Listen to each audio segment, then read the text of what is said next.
The internet is full of creepy stories, but some of the scariest ones come straight from the people who experience them. Today, we're diving into the depths of Reddit to bring you some of the most chilling, unexplainable, and downright terrifying stories we could find. So sit back, listen closely, and try not to get too paranoid. This is the Paranoia pair. Do you want to go first? I can do that. Okay, so this is from, is it a subreddit? Is that what they call it? Mm-hmm. Okay, I'm still learning Reddit. So this is from a subreddit, Let's Not Meet. The title is Someone Broke Into My House and Tried to Find Me. A few years ago, I was renting a house in Northern California. The neighborhood was just outside the suburbs. It seemed like the perfect balance of having space and having nice neighbors close enough to not feel isolated. The area had no streetlights, so it was very dark at night, especially if there were clouds blocking the moonlight. It didn't bother me though. It made my little house feel even more quaint on dark nights. I got home from work one day in midwinter. It was a cloudy night, so pulling up to my house, I saw only what my headlights and front porch light illuminated. When I got out of my car, I caught a whiff of cigarette smoke. That was odd as I had never smelled that before around my house. I didn't see anyone nearby, so I ignored it and went inside. I had just got off a shift with a few hours of overtime, so I felt pretty tired. Even though it wasn't even 7 yet, I decided to take a shower and call it a night. I woke up sometime later, sure that I had heard a noise inside my house.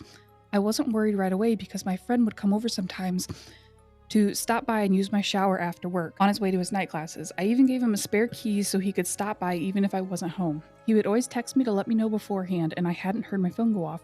I reached over to my bedside table and picked up my cell phone to see if my friend had sent me a text. The bright light from my phone's screen and number pad blinded me. These were the days before phones had a light sensor that would dim the screen in the dark, and this particular phone was so bright I could use it as a flashlight. Through squinted eyes, I could make out that it was 9 something, but I couldn't tell if I had an unread text or not. I set my phone aside and called out my friend's name. There were a couple of seconds of silence before I heard loud footfalls as someone started running through the bottom floor of my house. I leapt out of bed and ran to the closet. They were already up the stairs by the time I had opened the door and stepped inside. The house had 3 rooms upstairs, 2 bedrooms on either side of the hallway, the one I was in and a spare, and a bathroom at the end. The bedroom doors were both closed, but the bathroom door was cracked open. I heard whoever was in my house thunder down the hallway past my door and into the bathroom. Thank God he did.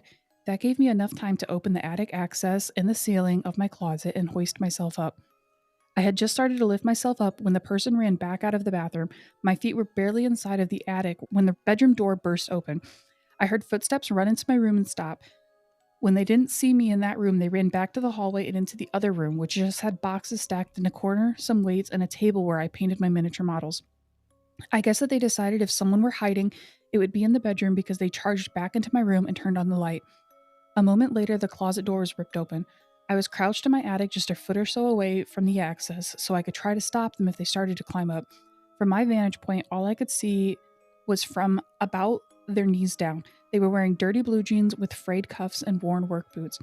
After a few seconds of looking in the closet, they stepped away, and I heard a loud crash come from my bedroom that followed by a scream of frustration. That scream was the most unnerving part of the incident for me. It reminded me far too much of my stepfather, who would scream in a similar way when he lost his temper. He would eventually be put in a mental hospital for several mental disorders that resulted in erratic and violent tendencies. The man in my house ran back down the stairs. I heard crashes and clatters as things were thrown around and the furniture was knocked over. I stayed crouched in the attic. I had left my cell phone when I ran for the closet, and I wasn't certain I could climb down without him hearing. After the time, the noises stopped. I started counting slowly. When I reached 1,000, I decided it was safe enough to climb down and call the police. The first thing I noticed when I exited the closet was the intruder had flipped my bed over. I assume in an attempt to find me. That was the loud noise I had heard after he stepped away from the closet. I couldn't find my cell phone, so I went to the landline by the bed and called the police. I waited in my room until I heard them call out from downstairs. The first floor was a mess, but I had expected that. Chairs had been knocked over, the sofa had been flipped. All of the books, pictures, and knickknacks I had on my shelves were strewn across the floor. The cupboards in the kitchen had been opened, and all the boxes and canned foods had been thrown to the ground. As far as I could tell, the only thing missing was a single knife out of the wooden block in my kitchen. The police checked the house from top to bottom. They found that the side door had been forced open by something like a crowbar. They had also found a few cigarette butts along my fence line, with some foil and an empty pen tube, which the police said people often use to smoke meth. So they think that he had been watching my house for a while. I realized that he must have been out there smoking a cigarette when I got home. They collected up the evidence and told me I should stay with family or friends that night and get that door fixed as soon as possible. I opted to just not sleep. I moved a shelf over to block the broken door and spend the next couple hours cleaning things up. I would often go to the window with a flashlight and shine it along the fence line where the police found the cigarette butts and the foil, but I didn't see anything. The next day, I called to have the door fixed and the motion lights installed at the back and the sides of my house. I ran a phone cable up to the attic and added a landline.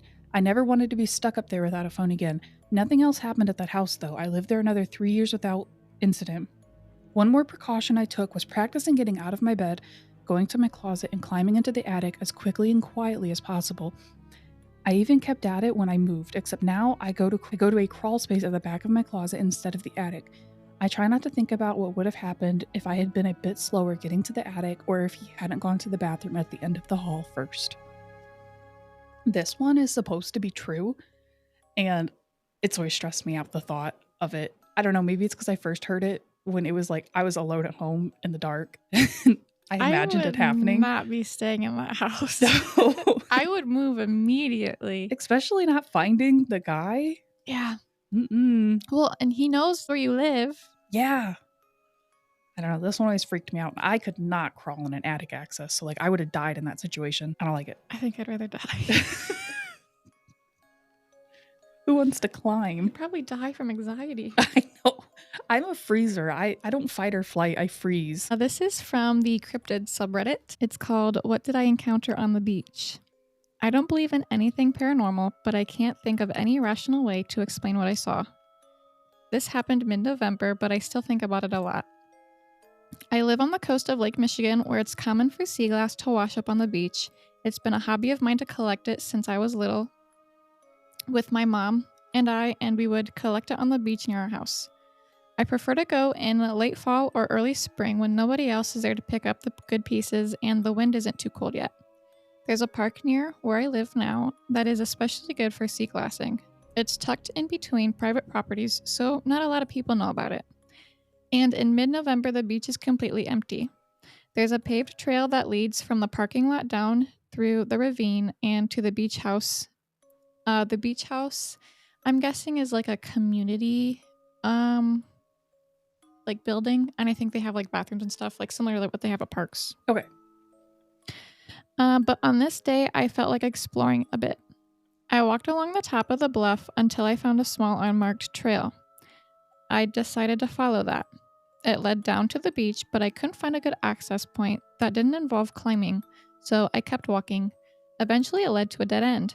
I turned around to walk back, and as soon as I heard something thump loudly on the ground, like it fell out of a tree, then suddenly I heard the sound of something charging through the brush straight towards me.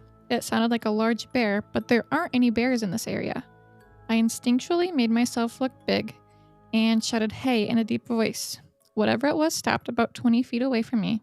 I stood there staring at the spot for about 30 seconds before I cautiously continued back up the trail. I went back to one of the clearings and climbed down on the beach. The whole time I was walking, I couldn't shake the feeling that somebody was watching me. The beach was empty though, so I figured I was just still shaken up from whatever happened in the woods.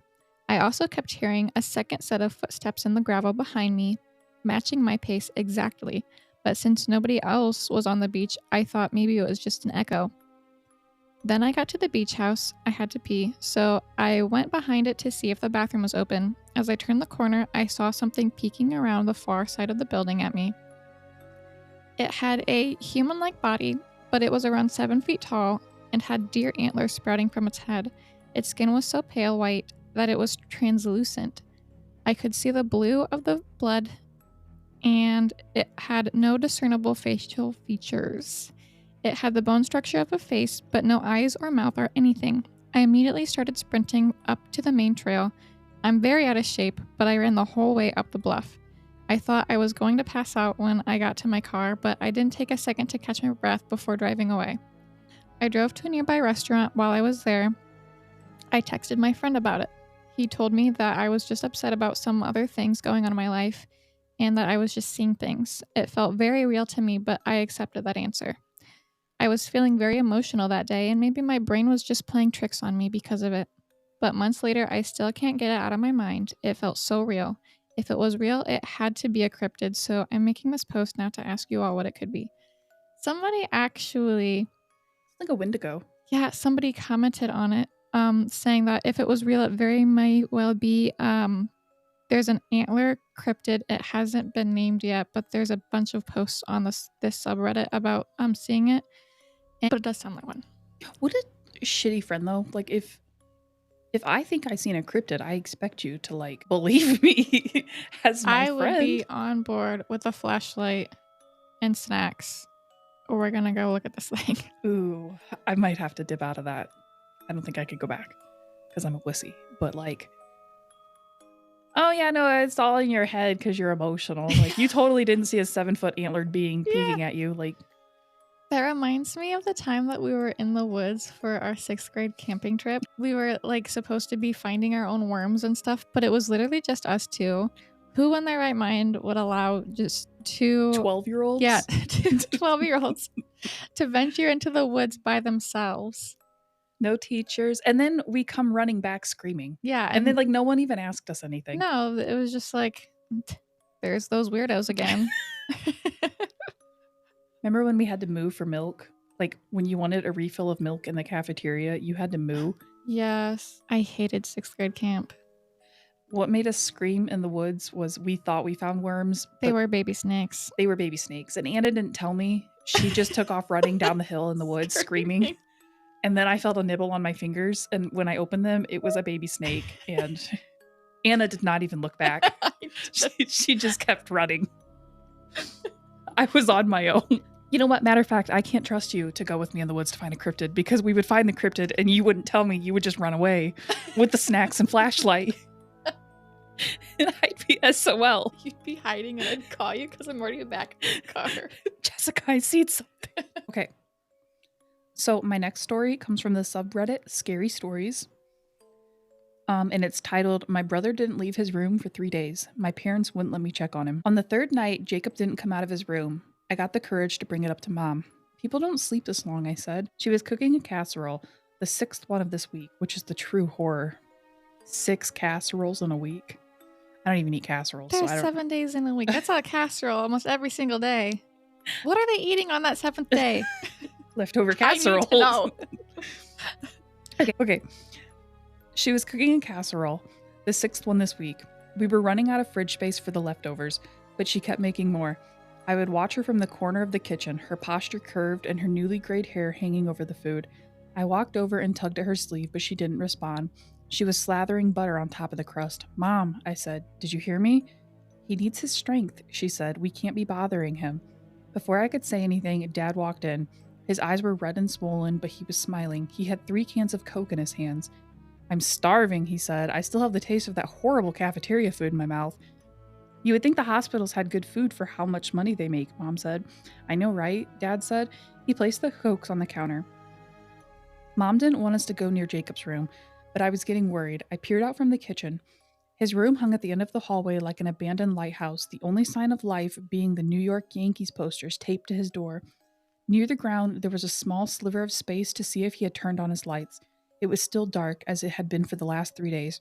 I turned back to Mom. Shouldn't we check on him, I asked. I don't know why places like Wendy's and Burger King don't put up little shops in the hospital, Dad went on. I mean, you have hundreds of people who are stuck there for days on end. That's consistent business. It's all politics, Mom said. They sign these big contracts that are impossible to break. Right. That makes sense. Right. Dad was standing next to Mom now, his face inches from the casserole. He took a long sniff. Ah, smells great. Do you want some of the leftovers while this finishes in the oven? She asked. I think we still have some from yesterday. Wasn't the spinach and ricotta one good? Very good. Very, very good, he said. I couldn't stop eating it. Jacob's going to devour these when he gets the appetite, Mom said. I turned back and took a step into the hallway. The distance between me and his room felt long and narrow, like a high wire. When I got away from the casserole smell, I hit a different smell. It reminded me of old gym socks. Ooh. Even Mom's array of candles and incense, I still smelled it. It cut through everything. The last time I saw Jacob was on the drive home from his treatment. His face was a pale green and his eyes kept rolling back. Mom said I had to keep him talking to keep his focus. I told him about my friends from school and how they kept pranking the teacher by putting tacks on her chair. It wasn't true. I saw it on a TV show once. But I was running out of material. It didn't matter though. Jacob didn't even respond. All he did was cough.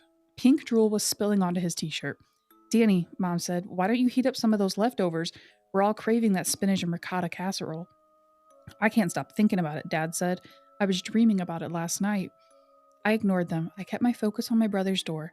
I didn't dream about the casserole like Dad. I kept having a different dream. My brother was running into my room and flicking my ear. It was a game we used to play. We would tiptoe up to each other's door, then wait for our moment. Then, the attacker ran in and got 1 or 2 good flicks in before retreating. In my dream, though, Jacob would run in and flick me, but I wouldn't move. I just stood there. He would flick and laugh and then flick some more. Sometimes he would flick so hard my ear flew off. Earth to Danny, Dad said, snapping his fingers in my face. He was standing in front of me, blocking my view from Jacob's door. Do you mind heating up 4 portions of the casserole in case Jacob wants some? We're going to eat that before this next casserole because we want to make sure Jacob's able to try it. Because, in my opinion, it was definitely one of your mom's best. I looked up at him and held my eye contact. I couldn't say what I was thinking, so I wanted Dad to feel it. Maybe if I stared long enough, my feelings would translate. But Dad looked at me for only a moment, then away. In that brief connection, though, I saw something I didn't want to see. It was like staring down the tunnel of the world's deepest well. Come on now, he said. He grabbed my shoulders and turned me around. His voice got heavier. You're going to want to heat up each piece individually, because if you do them all at once, they probably won't get heat even through the pieces, and you'll probably have a couple that are too hot or too cold. And then Jacob won't get the full picture of how good these casseroles are. Dad let go of my shoulders and walked ahead of me, but I stayed in the hallway a moment longer. I turned to look up at my brother's door one last time. I fantasized about walking up to it and going inside, but I was afraid Mom would yell at me. Besides, I never liked going in there. He had a puke bucket next to his bed, which always had pink splatters in it. Ew. And there were always clumps of hair on his pillows. Back before the last hospital visit, Mom would make me go in there and talk to him, but I always made up some excuse, like I had a cold and didn't want to get him sick. When I couldn't get out of it, I would stand there for a few minutes and watch him try to breathe. I would tell him about some TV episode I saw, then run back to my room. I looked up. I thought I was walking back into the kitchen, but I was moving toward the door. I didn't want to, but I kept moving, like my limbs were controlled by a puppeteer. I put my hands on the doorknob. I turned. The gym sock smell filled my head like helium. Through the darkness, I could make out a sliver of my brother's face. The soft evening light fell on him. His eyes were open, staring at the ceiling. His arms were straight as rulers, and his fingers curled like a blooming rose. I walked to the side of his bed. Red spit fell off his lips. He looked like a frowning clown. I flicked his ear. It was hard. I walked out and closed the door behind me. As I walked back, I seemed to forget what the inside of his room looked like. With the door closed, it could be anything. Jacob could be doing jumping jacks or reading comic books or plotting his next ear flick attack. When I walked into the kitchen, I heated up 4 plates of spinach and ricotta casserole. They were done. I wrapped Jacob's plate in aluminum foil and put it in the oven to keep warm. Then Mom, Dad, and I sat in the dining room and ate in silence. What was wrong with your brother? Is it over? Yeah, it's over. What the fuck? I feel like because he said he was looking in his dad's eyes and just seen like a well of nothing. And then when he walked out of his brother's room, he didn't like, it was like he had never gone in there. Like he didn't remember. Like anything could be going on in there, even though he had just walked in there. I think something's wrong with his brother. I mean, aside from the obvious, but like, it seems like his parents are just like mindless. And like he said, he was like a puppeteer walking to the door. So maybe his brother's like a parasite or something.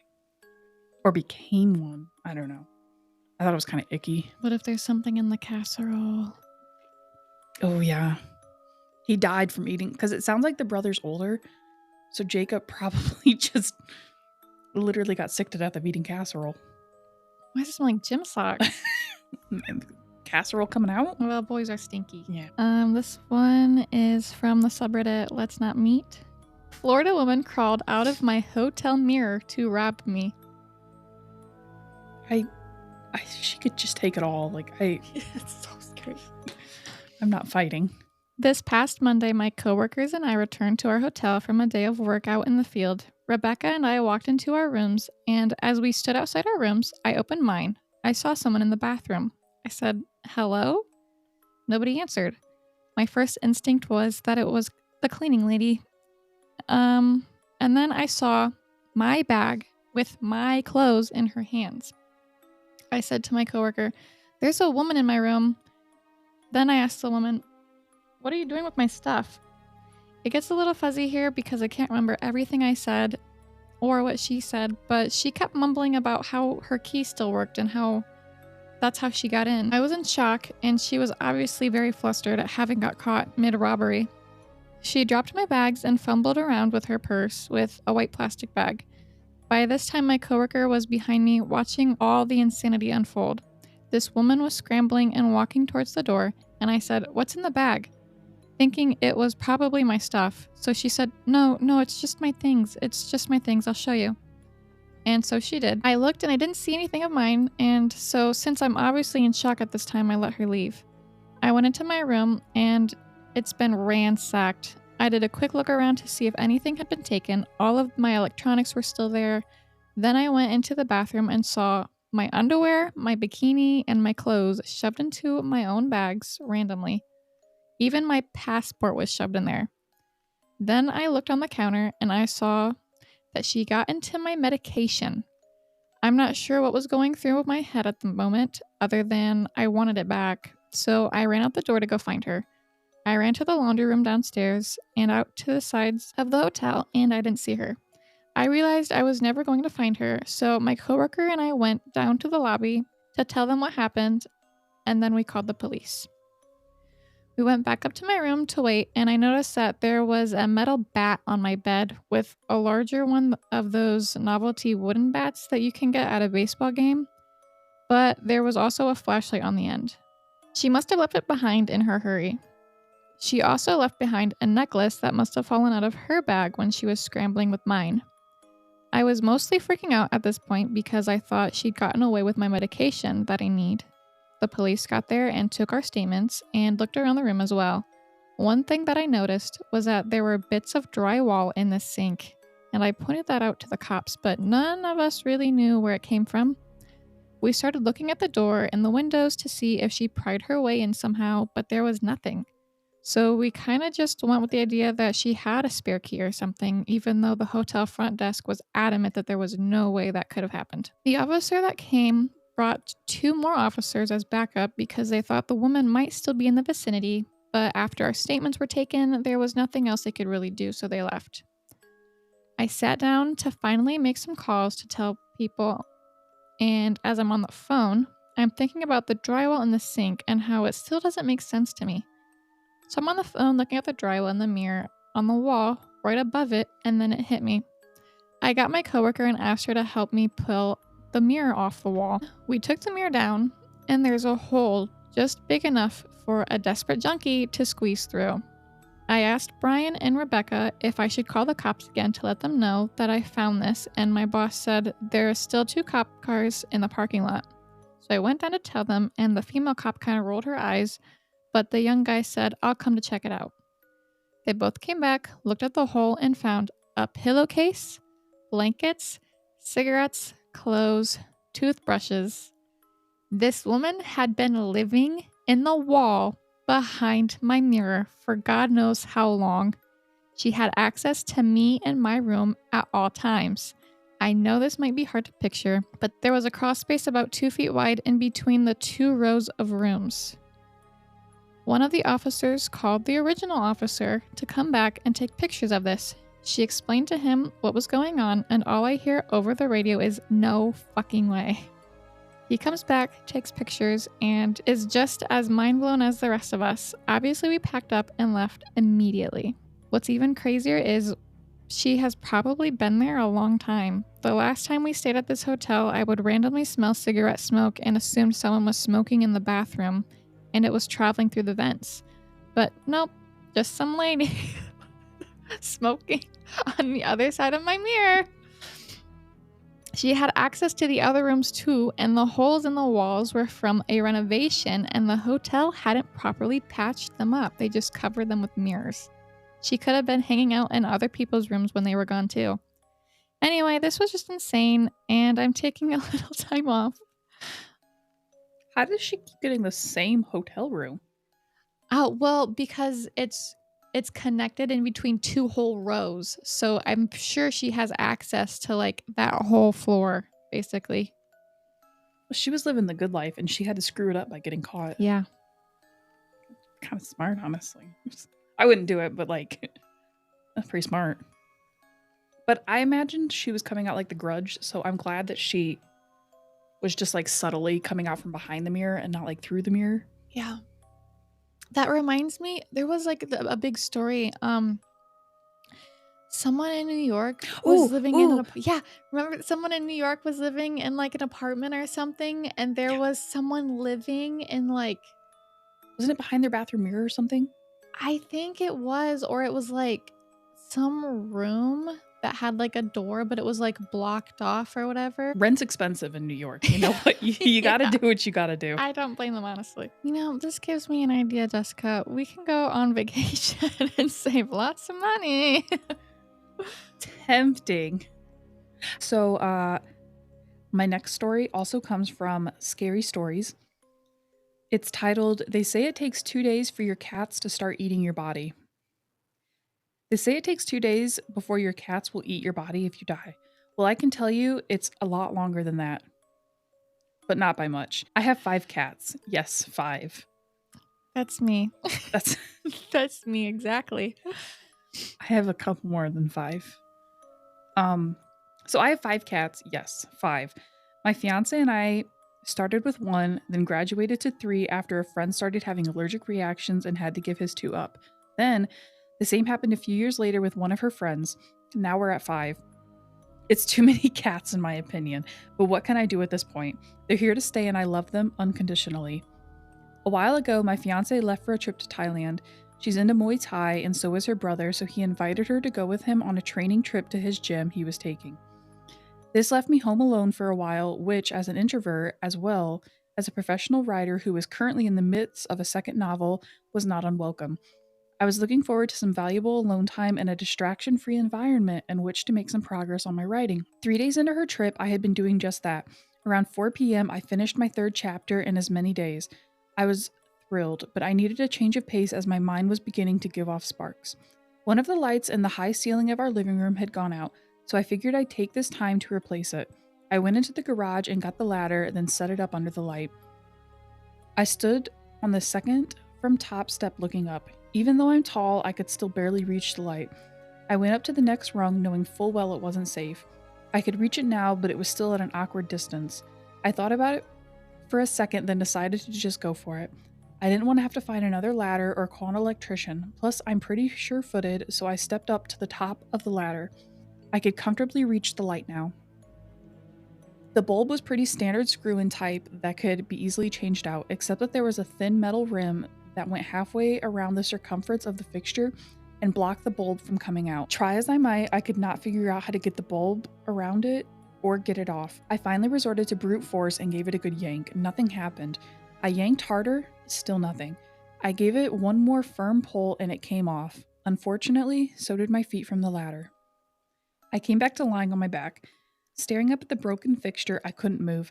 I could tell I was breathing, and a dull aching in my back that seemed many miles away told me that I still had some life in my nerves, but otherwise, nothing.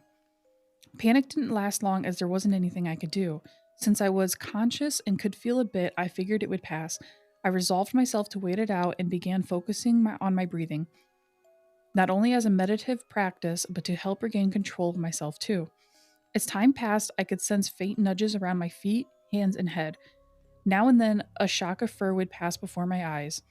Once, my breathing became more difficult and far off somewhere. I could feel 4 little paws on my chest. They were hungry. There was nothing I could do. They'd have to wait it out just like me. Darkness fell, and then the light returned. My situation had improved. More and more, I felt the little nudges or the poke of a paw on my face. I kept focusing on my breathing. If I was making progress with it, I couldn't tell, but for the time being, it was keeping me sane.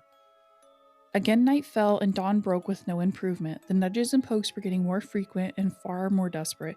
I could feel a gnawing sensation on my own stomach, and my lips were beginning to feel dry and cracked. Sometime during the 3rd night is when I felt the teeth. Again, that faraway sensation, almost as if it were happening to someone else. Even so, the feeling was unmistakable, like 2 steel rods sinking into the flesh of my calf, then a tug, then a rip. I tried with all my might to make myself scream. Nothing. I felt the teeth again. Another pull, another rip, a wet chewing sound. Ew. I waited for my lungs to fill the air and then focused all of my energy into forcing it out.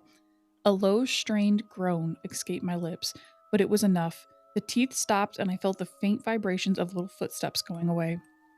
I woke up later in the night to what felt like a small piece of sandpaper rubbing against my leg. Someone was licking up the blood around the wound. Again, I groaned. The licking stopped for a moment and then began once more. I tried to kick out with my leg and managed a small twitch. I heard paws running off again. It was just starting to feel like a small fire was smothering in my leg. Just embers now. But it wasn't good. How long had they been at it while I was asleep? How much longer could I hold them off? What was left of my leg? How much longer could I last like this? The same cycle continued for days. First, the feel of the teeth in my flesh of my leg, arm, or sometimes my face. Next, a twitch or a groan would shake them off. Sometimes more than one set of teeth at a time. Sometimes they wouldn't leave. I could feel the wetness of blood on parts of me. I could feel the small embers of pain and infection all over. My stomach felt like it was filled with nails. My mouth was like hot sand. I was growing weak. With what was now left of my sanity, I tried to count the days I'd been lying there. She must have been close to returning home. It must have been long enough that someone knows something's wrong. I had to be close to the end. It was hard to tell, though. With the sensation of 5 little sets of teeth all tearing at 5 different parts of me, concentration was in short supply. I wanted to shake them off, but I was so tired. All I wanted was to rest. I forgot about my breathing. My eyes began to go black. My thoughts began to fade. Far off somewhere, I heard the rumble of a car engine. I heard the jagged metal of grinding in a key in a lock. I heard hinges creak. I heard footsteps. I heard screaming. I could not imagine being eaten alive by cats. People, they say like, oh, cats are bad pets because if you died, they would eat you afterwards. Like, I would want them to eat me if I died. Like, I don't want them to die too. But maybe like it'd be a little douchey to do it like while I'm still alive. Yeah. And I'm just thinking of like, That's a very cat thing to do. yeah. And I'm just thinking of Jackson, our cat, and like when I tell him no, he like does not listen to me. So like the groaning and the twitching, like he would just keep going at it. He would not care because he's a little shithead. I can imagine my cats just laying on top of me and purring and using my body as Warmth. Yeah. Okay. I think I'm going to do this one. Okay, this is from Reddit /paranormal. As a correctional officer, I've had tons of experiences. I've worked as a correctional officer for a long time. I've worked at facilities in Texas and in Michigan.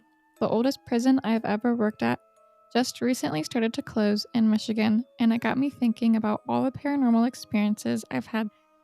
I'd like to share with you all some of those notable paranormal experiences that I've had while working in these prisons. First off, I'd like to say that I've never really believed in ghosts before I started working as a correctional officer.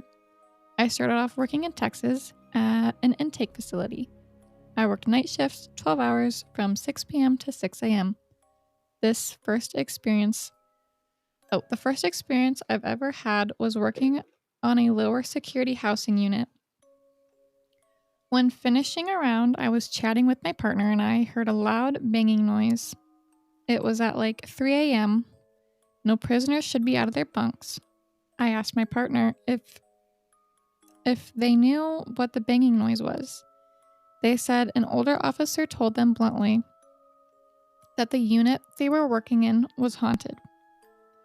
They told me that the sound was coming from a door of one of the small quiet cells in the hallway, not directly visible from the officer station, and about how a prisoner had died in one.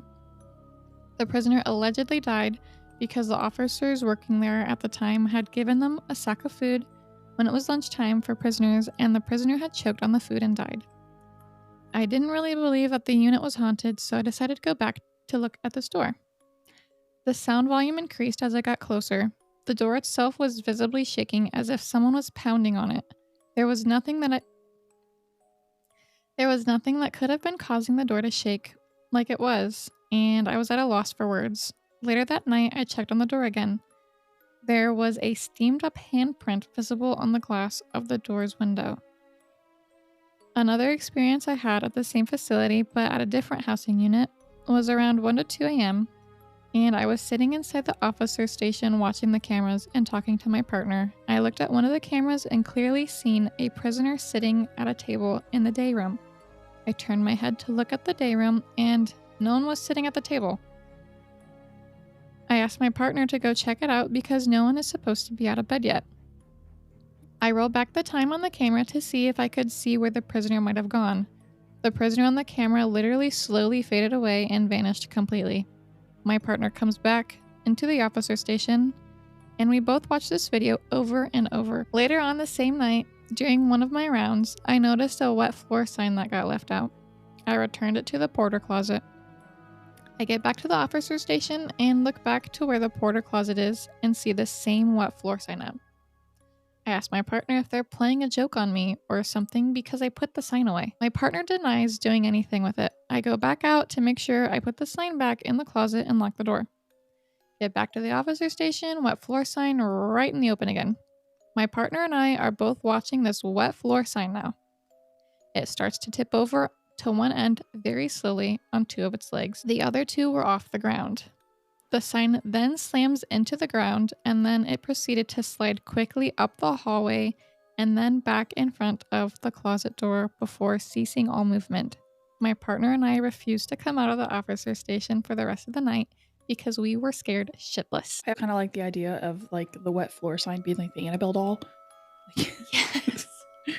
Like driving home and then like the wet floor sign being in your backseat when you look in the rearview mirror. Mm-hmm. I just listened to a podcast about a haunted doll that was, I can't remember its name, but you had to like ask permission something to like take pictures of it or talk about him.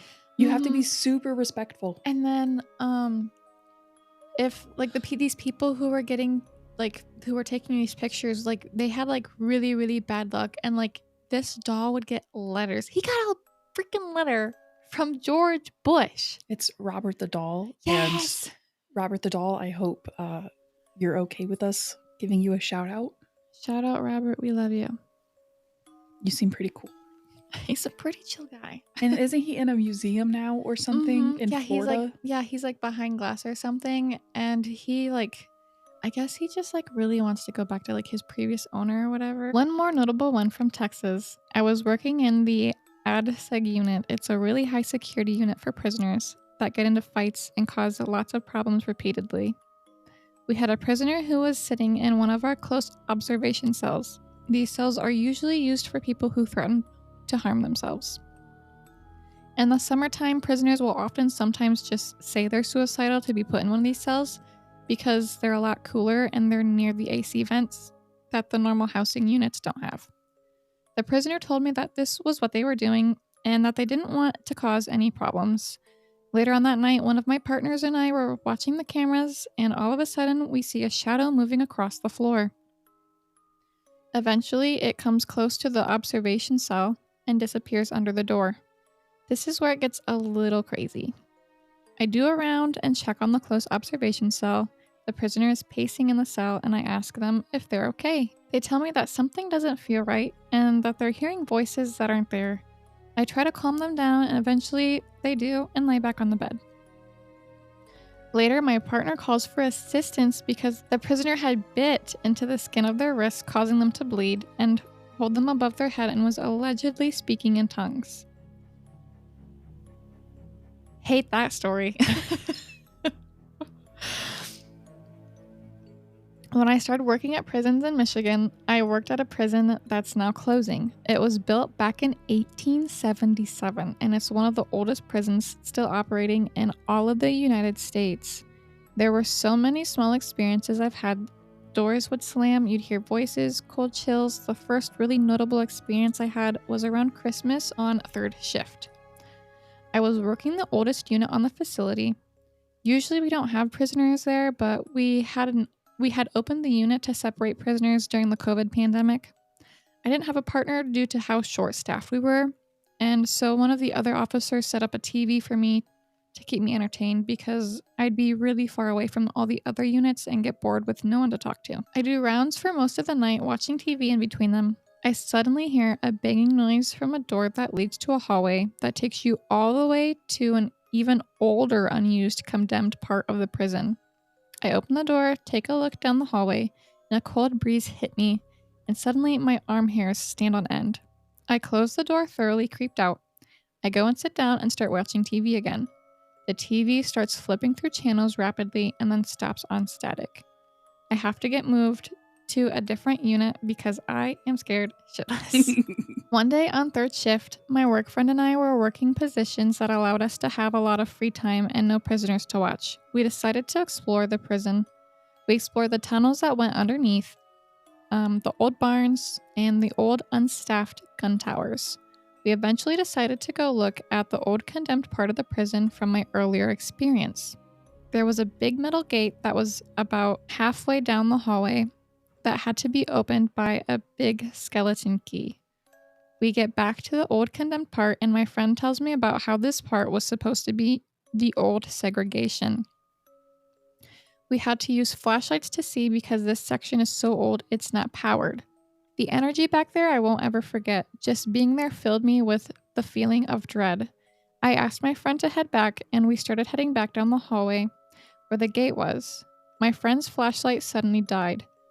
We make it to the hallway, barely able to see anything in almost pitch black darkness. We hear something running after us, so we start running up the hallway too. My friend fumbles with the key as we hear it getting closer.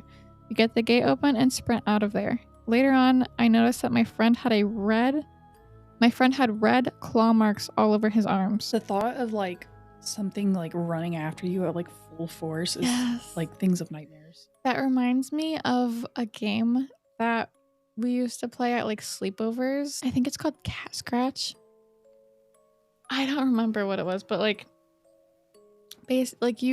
someone is laying face down, and then you say like some things and you lift up their shirt or whatever, and they'd have like scratch marks on their back. You know, what kind of sleepovers were you going Listen, I only slept over at like maybe 2 people's houses because my dad was abusive and controlling, but you know. With the prison thing, it makes me think a few years ago, I went to Mansfield Prison in Ohio. And like nothing spooky really happened because we were there during daytime hours and like there were other people. I'm sure if I went at night, I would have thought everything happened. But there's like this one room with a chair in the middle of the room, and you're not supposed to sit in it because the person can get mad. Like you're not supposed to mess with it or something because like the ghost of the person will get mad or anything. Of course, we all sat in it because, and nothing happened. But a few days later, like I had this giant bruise on the back of my leg, like the type of bruise you should know its whereabouts. And like it was so bad at Goodwill, this lady stopped me and asked me what happened, and I was like, I have no idea. And I wonder if it came from the chair. God, what if it was? He was pissed. It's a cool bruise though. I mean, it was like baseball sized bruise on the back of my calf, and it was like dark purple. So like I should have known where that came from. Like I would have felt that experience. It's like, you know, it's common to like wake up and like have bruises on you and be like, where the fuck did that come from? It happens to me all the time. I'm so like prone to bruises. Yeah, but like one that big, I should have known where that came from. And I have no idea. So I'm blaming it on the chair. The chair at Mansfield Prison. So my last story is from Scary Stories again, the subreddit. And the title is, I booked a cabin in the mountains. The previous guest left a strange entry in the guest book. I moved to Seattle from Kansas about 5 years ago. I'm one of those tech bros all you locals are always complaining about to have ruined your city. Well, I guess it's my city now. Sorry, Boucha. One of my favorite things about the Pacific Northwest is the mountains. I try to get away from the city as often as I can. So when I found this cabin in Skykomish River, I decided I would treat myself to a midweek getaway in the early fall. I arrived this morning. The cabin was very cozy, tucked away among the trees next to the riverbanks. There was a hot tub on the back deck and a Wi-Fi for us tech bros who only liked the facade of roughing it. I put my bags on the bed and decided I'd explore inside before I explored out. There was an extensive DVD collection, mostly romantic comedies and family movies, magazines from 5 years ago littered across the coffee tables.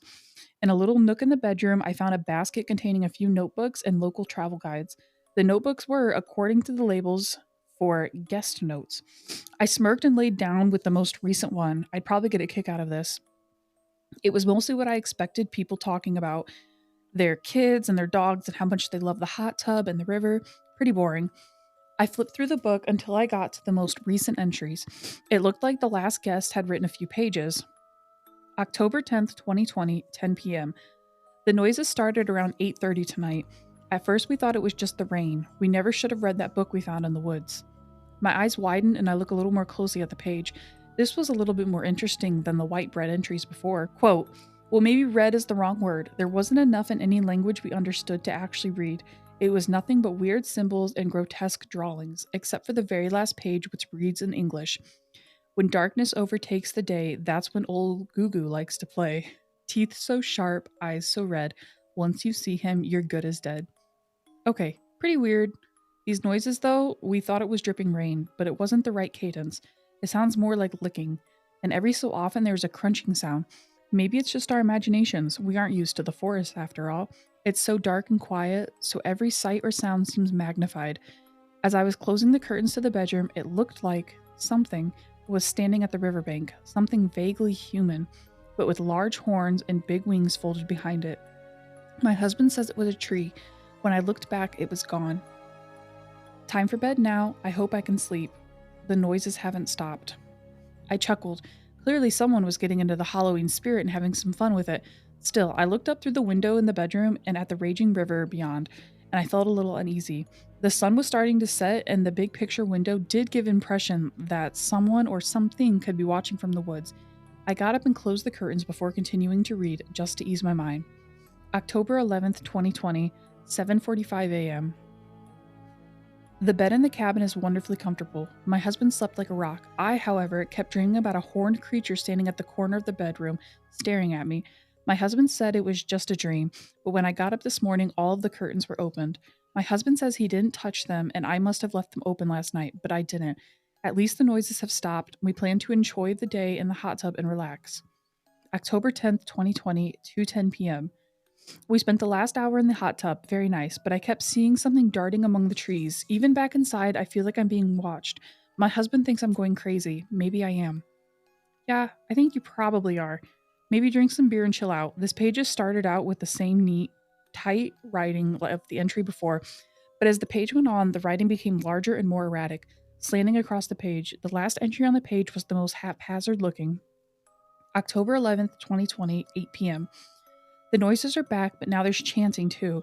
My husband says it's the neighbors, but it isn't a language we know. I see glowing red lights in the woods. I'm afraid to close my eyes. My husband says I'm overreacting. I don't think I can trust him anymore. Chanting? Now I was really sure this was a joke. However, I strained my own ears in the quiet of the cabin and listened. The sun had definitely gone down now, but it was still raining. I could hear the dripping outside. Maybe if you were losing your mind, it did sound a little bit like licking. I admit that I gasped when I turned the page. Even if it was all a joke, the next pages were barely legible. Scribbles and symbols and nonsense. I will try to write the best way I can for you. October 12th, 2020, 8 a.m. I'm supposed to go home this morning. I can't believe I stayed in the woods all by myself all weekend. All of this alone time made me a little paranoid. I'm packing the book I found. It is still wet for some reason, like it has been in the rain all weekend. On second thought, I don't think I will leave. I want to stay here forever. I want to become one with El Gugu. At the bottom of the third page was just odd symbols that I had never seen before. The next and final page was simply Gugu written all over it again, covering the entire page. I rolled my eyes and closed the book. Very funny, people. I got up and tossed it back into the basket with the other books, then rifled through them to see if there was anything good that I missed. Maybe something better than this fake monster story. Behind the travel guides was a small leather book that I hadn't noticed. Curious, I picked it up. It was strangely wet, like it had been in the rain all weekend. Ew. It says you can buy the book. You can buy the book? Yeah, I'm not buying that I'm not book. clicking the link either. But this story was posted by the user Old Gugu, so I assume he has a bunch of lore about this.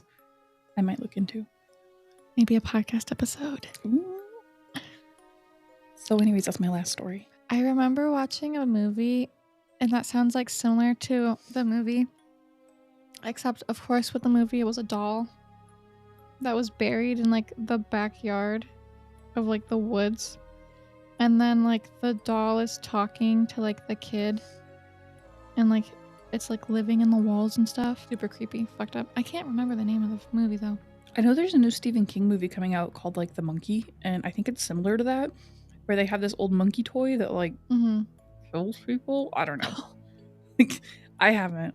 My grandma has this creepy freaking monkey that her and her boyfriend got at a garage sale for the kids. And none of us want to touch it.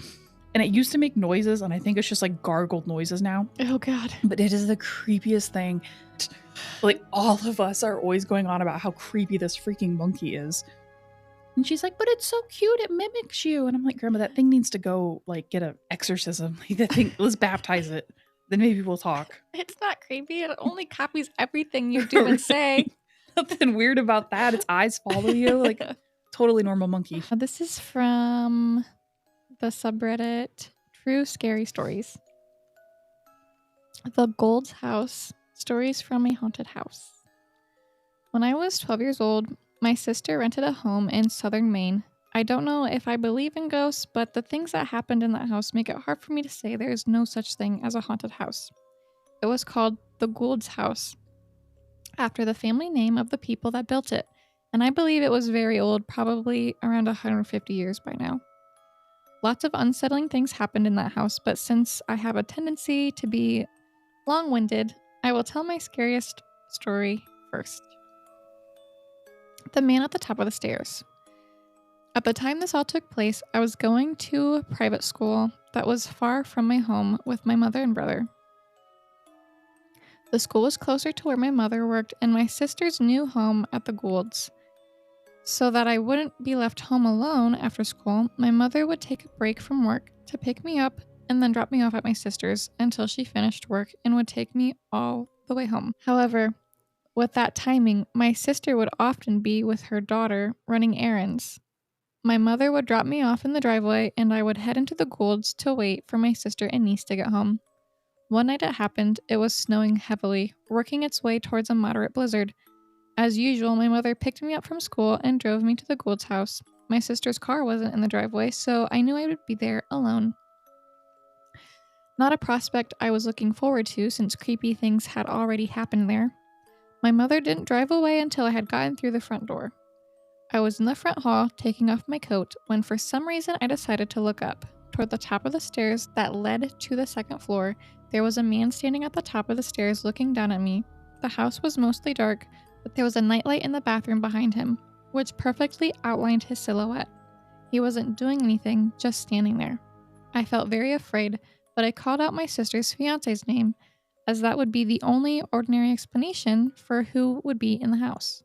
There was no answer, however. There was a moment, I don't know how long, where he and I just stood there looking at each other. I couldn't make out his face, but the physique looked masculine. He never said a word, but I could see his shoulders kind of rise with the sound of his breathing. I don't like that. I reached behind me, felt the doorknob, and that was it. I darted out of the house. I spent 15 to 20 minutes waiting at the edge of the driveway. I wanted to be far enough away that I had a head start to the neighbors if he came out. I didn't want to go far or miss the chance to warn my sister though when she got home. It was miserable outside, but I remember thinking that it didn't bother me one bit as long as I wasn't back in that doorway. When my sister got home, I told her what was happening and we called the police from the neighbor's house. It was 1996 and we didn't have a cell phone, so the cops searched the house but found nobody. The thing is, I never took my eyes off the front of the house from the point I left until the police went in. I never saw anybody leave. They could have gone out a window, true, but there were no footprints in the snow. From that point on, I couldn't go back and insisted my mother let me wait in her car after she picked me up from school. I would just wait for her to finish work. Before the man at the top of the stairs, I was babysitting my niece one night when something else happened. My niece was in the living room and I was doing dishes in the kitchen. There was a window above the kitchen sink, and if it was dark outside, you could look at the window and see your own reflection, as well as the kitchen behind you. At one point, I saw a little girl walk behind me and into the small guest room beside the kitchen. Thinking it was my niece, I turned around and went to get her out of there. And we usually kept the door closed because there was heavy exercise equipment and things you don't really want kids to mess with. But I had left it open for some reason. I went in, flipped the light, but she wasn't there. I called her name and she came walking in from the living room, asking me what I wanted. All the hairs on my body must have stood straight up. I think we spent the rest of that night in the living room, but I kept my back against the wall. Other things happened. My sister fell down the stairs while holding my niece. She swears it felt like someone pushed her. I almost fell down those stairs myself. It was the strangest thing. I was on the top of the steps and felt my whole body start to stretch, pulling me up to my tiptoes and then pitching forward. I had to grab the railings to keep myself from going down head first. One morning, my niece asked my sister, "Who are the ladies who come into my room at night to clean?" She said there was women in black dresses with white hats that went around her room at night putting toys in piles and folding clothes or blankets. I had a strange dream in that house. How do we get those kinds of ghosts? I don't know, but someone needs to look it up and tell me. I wouldn't mind some cleaning ghost. I had strange dreams in that house. I could write a whole post about them, but even the very first time I visited that house, something unnerving happened. While my sister was giving my mother a tour, I remember I was playing with the new toy gun I had that I thought was the greatest thing ever. I was out in the driveway, and then all of a sudden this terrible fear came over me out of nowhere. It was like the feeling of being watched, but much worse. I remember thinking, run right now, as fast as you can. I did, and I ran so fast I tripped over my own feet and still got up to run some more. I ran screaming out to my mother and sister, and I told them what happened, but I think they just wrote it off as kids being kids. That place still scares me when I think of it. I don't like that. I don't either. I might have to see if this house is real and do a thing about it. That sounds super fun. Thanks for listening. If you enjoyed this episode, you can find us on Instagram, TikTok, and YouTube at Paranoia Pair Pod. And we'll see you next Friday. Stay spooky. Bye. Bye. You said it so matter of fact. Stay spooky.